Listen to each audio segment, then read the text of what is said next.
Hare Krishna, Srimad Naram Bhagavatam, Srimad Bhagavatam, Canto number 1, chapter number 18, shloka number 6. இதனோட தலைப்பு வந்து பிராமண சிறுவன் பரீட்சித் மகாராஜ் பிராமண சிறுவனால் பரீட்சித் மகாராஜ் சபிக்கப்படுதல். யஸ்மின் அஹனீக் யர்க்கி ஏவ பகவான் உத்சர்ஜகரம் உர்ஜகாம் ததைவேகானு பிருத்தோ சாவாத் அதர்ம பிரபாகலீ.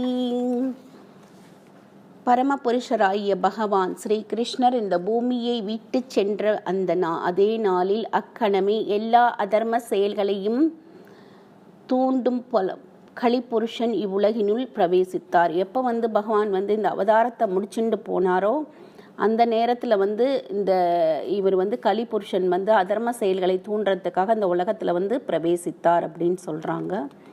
அடுத்தது நானுத்பீஷ்டி கலிம் சாம்ராட் சாரங்காயிவ சாரபோக் குசலானி ஆகசித்யந்தி நேதராணி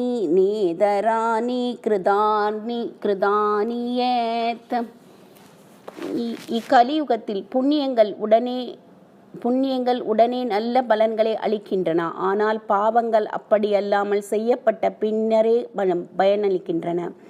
எனவே பரீட்சித் மகாராஜன் தேனியை போன்று சாரத்தை மட்டுமே கிரகிக்கும் தெளிந்த மனத்துடையவர் என்பதால் கலிபுருஷனை அவர் ஒருபோதும் பகைக்கவில்லை. இப்போ கலியுகம் இழிவடைந்த யுகம் என்று அழைக்கப்படுகிறது. இழிவடைந்த இந்த யுகத்தில் ஜீவராசிகள் தர்ம சங்கடமான ஒரு நிலையில் இருப்பதால் பரமபுருஷர் சில விசேஷமான வசதிகளை அவர்களுக்கு அளித்துள்ளார். இப்போ கலியுகம் ரொம்ப ரொம்ப செல்ஃபிஷாக இருப்பாங்க. மக்கள் பணத்துக்காக பக்தி கூட பணத்துக்காக எல்லாரும் பக்தியவே வளர்ந்து பகவானுடைய கதைகளெல்லாம் சொல்கிறதுக்கு நிறைய பேர் காசு பணம் சம்பாதிக்கிறாங்க. பகவானுடைய பஜன் பண்ணுறதுக்காக பணம் சம்பாதிக்கிறாங்க. சில பேர் அங்கேருந்து மக்களை கூட்டிகிட்டு வரோம், இந்தியாவிலேருந்து மக்களை கூட்டிகிட்டு வரோம், அது மூலமாக சம்பாதிக்கிறாங்க. இப்போ கலியுகத்தில் எல்லாம் இது ஒரு பிஸ்னஸ் மாதிரி ஆயிடுச்சு. இப்போ பக்திங்கிறது ஒரு பிஸ்னஸ் மாதிரி ஆயிடுச்சு. யார் காசு கொடுக்குறாலோ அவள் மட்டும்தான் பகவானை போய் முன்னாடி பார்க்குறா. சிறப்பு கட்டணம் கட்டினவங்க மட்டும்தான் பகவான் முன்னாடி போய் தரிசனம் பண்ணுறாங்க. இல்லாட்டி சில பேர்லாம் உள்ளேயே போக முடியாது. நார்மல் பீப்புளெலாம் உள்ளேயே போக முடியாது. அந்த காலத்தில் அப்படி கிடையாது. எல்லாரும் போய் பகவானுக்கு ஈக்குவலாக எல்லாருமே பகவானை போய் தரிசித்தாங்க. அப்போ இப்போ என்னாச்சு, யார் சிறப்பு கட்டணம் பண்ணுறாலோ அப்புறம் ஆன்லைனில் புக் பண்ணுறது, இதெல்லாம் இந்த கலியுகத்தினுடைய ஒரு இழிவான செயல் தான். இழிவான செயல். ஓகே, இந்த செயல்கள்லாம் இந்த காலங்களில் நடந்துட்டுருக்கு. ஆனால் கூட பகவான் நல்ல மனுஷங்களை வச்சு இந்த உலகத்தை திருத்துறதுக்காக கொஞ்சம் நல்ல மனுஷங்களையும் படைச்சிருக்காரு இந்த உலகத்தில், இந்த கலியுகத்தில். அப்புறம் கிம் நோ பாலேஷு சூரேன கலினா தீர பீருணம் அப்ரமத்த பரமத்தேஷு யோ பிரிகோ இந்திருஷு வர்த்ததே. குறைந்த அறிவுடையவர்கள் கலிபுருஷனை மிகவும் சக்தி வாய்ந்தவனாக உணரக்கூடும். ஆனால் புலனக்கம் உள்ளவர்கள் அஞ்சுவதற்கு இதில் ஒன்றுமில்லை என்று பரீட்சித் மகாராஜன் கருதினார். குறைந்த அறிவுடையவர் இருக்காங்க இல்லையா, கலிபுருஷனை சக்தி வாய்ந்தவனாக நினைச்சாங்களாம். ஆனால் நல்லா பக்தியில் இருக்காவா இது பெரிய விஷயம் இல்லை, அஞ்சலையும் அவனை பார்த்து பயப்படலை அப்படிங்கிறாங்க. பரீட்சித் மகாராஜ் இது மாதிரி கருதினார் அப்படிங்கிறாங்க. புலியை போல் சக்தி வாய்ந்தவராக இருந்த அரசர் முட்டாள்களையும் அஜாக்கிரதையை இருந்தவர்களையும் கவனித்து கொண்டார். அதுதான் சொல்கிறாங்க. அடுத்தது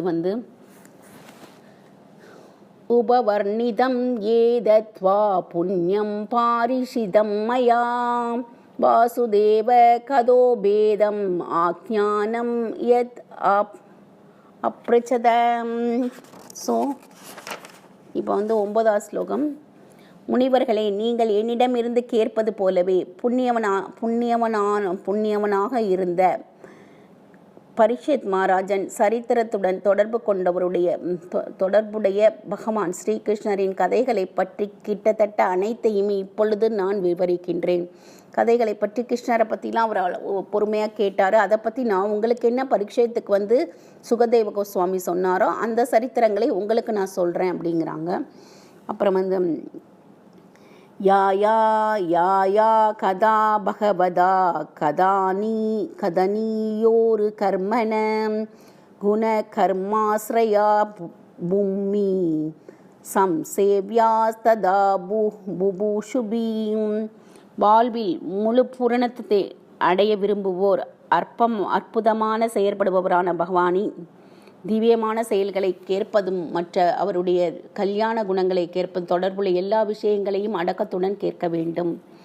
பகவானை பற்றி கேட்கணும்னு யார் விரும்புகிறாங்களோ அவங்க அவருடைய அற்புதமான செயல்களை கேட்டால் நம்மளுடைய மனசில் இருக்க இதெல்லாம் குறைஞ்சிடும் அப்படிங்கிறாங்க. ஒரு 15 ஸ்லோகம் வரையும் எடுத்துடலான்னு பார்க்குறேன் நான். ருஷயா ஊக சூதஜீவ சமா சௌமியம் சாஸ்வதீர் விஷதம் யஸ்த்வாம் சம்சிசசி கிருஷ்ணஸ்ய மர்த்தியானாம் அமிர்தம் ஹீனஹ. நல்லோரான முனிவர்கள் கூறினர், சூத கோஸ்வாமியே, பரமபுருஷரான பகவான் கிருஷ்ணரின் செயல்களை பற்றி தாங்கள் மிக நன்றாக பேசுகிறீர்கள். எனவே தாங்கள் பல்லாண்டு வாழ வாழ்த்துகின்றோம். எங்களை போன்ற மடியக்கூடிய ஜீவன்களுக்கு இது ஒரு அமுதத்தை போல உள்ளது அப்படின்னு சொல்கிறாங்களாம் சூத கோஸ்வாமி கிட்ட. அப்புறம் கர்மானி அஸ்மின் அனாஸ்வாசே தூமதும்ராத்மனாம் பவான் அபாயாயதி கோவிந்த பாதபத்மா சத்வம் சவம் மது. எங்களுடைய செயலில் பல குறைகள் இருப்பதால் அதன் பலனை பற்றிய நிச்சயம் இல்லாமலேயே பலநோக்கு கர்மமாகிய இந்த யாகத்தியை இப்பொழுது நாங்கள் ஆரம்பித்திருக்கிறோம். எங்களது உடல் புகையால் கருமை அடைந்துள்ளன. ஆனால் தாங்கள் விநியோகிக்கும் பரமபுருஷரின் கோவிந்தனுடைய தாமரை பாதங்களின் அமுதத்தால் உண்மையாகவே நாங்கள் மகிழ்ச்சி அடைகின்றோம். நாங்கள் எங்களுடைய தேவைகளுக்காக நாங்கள் இந்த யாகத்தை பண்ணுறோம். எங்களுடைய கர்மத்தை குறைக்கிறதுக்கு நாங்கள் இந்த யாகத்தை பண்ணிகிட்ருக்கோம் பலநோக்கு கர்மத்துக்காக. ஆனால் அந்த புகை எங்கள் உடம்பெல்லாம் இது இருக்குது. நீங்கள் சொல்கிற அந்த பகவானுடைய கோவிந்தனுடைய கதை அமுதம் எங்களுக்கு அவருடைய பாதங்களிலிருந்து வரக்கூடிய அமுதம் உண்மையாகவே எங்களுக்கு மகிழ்ச்சியை தருது அப்படின்னு முனிவர்கள்லாம் சூத கோஸ்வாமிகிட்ட சொல்கிறாங்க. துலயாம லவே நாபினா ஸ்வர்க்கம் ந புனர்பவம் பகவத் சங்கி சங்கஸ்ய மார்த்தியானம் கிம் உதாசிசக. பகவத் பக்தருடன் கொள்ளும் கணநேர தொடர்பின் மதிப்பை சொர்க்கலோகங்களை அடைவதுடனே அல்லது பௌதீக லோகத்திலிருந்து முக்தி அடைவதால் கூட ஒப்பிட முடியாது. எனவே இறக்கப்போகும் மக்களுக்குரியதான பௌதீக செழுமை என்னும் உலகாயதைய நன்மைகளை பற்றி சொல்ல என்ன இருக்கிறது? நம்மெல்லாம் அந்த உலகத்தில் மடியக்கூடியவர்கள் இல்லையா? நம்மெல்லாம் எதையுமே முக்தியை நம்ம தேடி போகலை. இந்த காலத்தில் எல்லாரும் கார் வாங்கணும், இது வாங்கணும், அது வாங்கணும்னு சொல்லி நம்ம சம்பாதிக்கணும், வெளிநாடுகளுக்கு சுற்றி பார்க்கணும், நம்ம பிள்ளை பெரிய படிப்பு படிக்கணும், பிள்ளைகளுக்கு படிக்கிறதுக்கு ஹெல்ப் பண்ணுறோம், அந்த மாதிரி நிறைய படிக்க வைக்கிறோம், நிறைய வெளிநாட்டில் பிள்ளைய படிக்கணும், நாம் நல்லா சௌரியமாக இருக்கணும்னு நினைக்கிறோமே ஒழிய இந்த உலகத்தில் கிடைக்கிறது எல்லாம் பௌதீக உலகம்தான். பௌதீக உலகத்தில் கிடைக்கிற எல்லாமே நன்மை தான் பெரியதுன்னு நம்ம நினைக்கிறோம். இந்த முக்தியை பற்றி யாருமே திங்க் பண்ணுறதில்ல. அப்புறம் 14வது ஸ்லோகம். கோ நாம திருப்தியேத் ரசபீத் கதாயம் மகத்தமைகாந்த பிராணாயஸ்ய நாந்தம் குணானம் குணயஸ்ய ஜக்மூர் யோகேஸ்வராயே பவாபாத்ம முக்கிய. இப்போ என்னன்னா பரமபுருஷரான பகவான் கிருஷ்ணர் மிக சிறந்த ஜீவராசிகளுக்கு தனிப்பட்ட புகலிடமாக விளங்குகின்றார். அவரது திவ்யமான இயற்கை குணங்களை சிவபெருமானையும் பிரம்மதேவரையும் போன்ற யோக சக்தியின் தலைவர்களாலும் கூட அளவிட முடியாது. அமுதத்தை சுவைப்பதில் கைதேர்ந்த ஒருவரால் அவரை பற்றிய செய்திகளை கேட்டு எப்போதாவது முழுமையாக திருப்தி அடைய முடியுமா அப்படின்னு கேட்குறாங்க. ஏன்னா இப்போ பிரம்மர் சிவனால் கூட இது அவருடைய அமுதத்தை சுவைக்கிறது வந்து பெரிய கை தேர்ந்தவர்களாக சொல்ல முடியாதான். அவங்களையும் பக்தர்கள் வந்து ரொம்ப சிறந்தவர்களாக இருக்கணுமா. அந்த மாதிரி பகவானுடைய அமுதத்தை சுவைப்பதில் வந்து கேட்டு கேட்டு செய்திகளை கேட்டு எப்போதாவது முழுமை திருப்தி அடைய முடியுமா அப்படின்னு கேட்குறாங்க. யாராவது அந்த மாதிரி திருப்தி அடைஞ்சால் அவங்க தான் பெரிய யோகி, அவங்க தான் பெரிய பக்தர் அப்படிங்கிறாங்க. அப்புறம் தன்னோ பவான் பை பகவத் பிரதானோ மகத்தமைகாந்த பிரயாணஸ்யம் ஹரேர் உதரம் சரிதம் விகக்தம் கஸ்ருஷாதாம் மே விதனோது வித்வான். சுத கோஸ்வாமியே பரமபுருஷர் தங்களுடைய வழிபாட்டிற்குரிய முக்கிய பொருளாக இருப்பதால் தாங்கள் சிறந்த அறிஞராகவும் பகவானின் தூய பக்தராகவும் விளங்குகிறீர். எனவே பௌதீக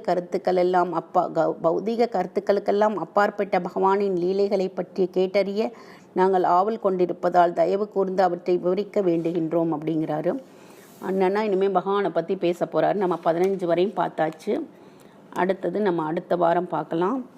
இப்போ வந்து பகவானுடைய விஷயங்களை இப்போ யாருமே கேட்குறதுக்கு இன்ட்ரெஸ்ட் இல்லைங்க. எல்லாரும் பௌதீக விஷயங்கள், இப்போ சலமன் பாப்பையாவுடைய பட்டிமன்றம் நடந்தால் ஓடுறாங்க பணத்தை கொடுத்து எல்லாரும் பார்க்குறதுக்கு. இது பகவானுடைய விஷயங்கள் வந்து யாராவது வந்து சொல்ல வராங்க, நல்லா ஃப்ரீயாக சொல்கிறாங்க, கோயிலுக்கு இஸ்கான் கூட்டிகிட்டு வந்தால் யாரும் வர்றது கிடையாது.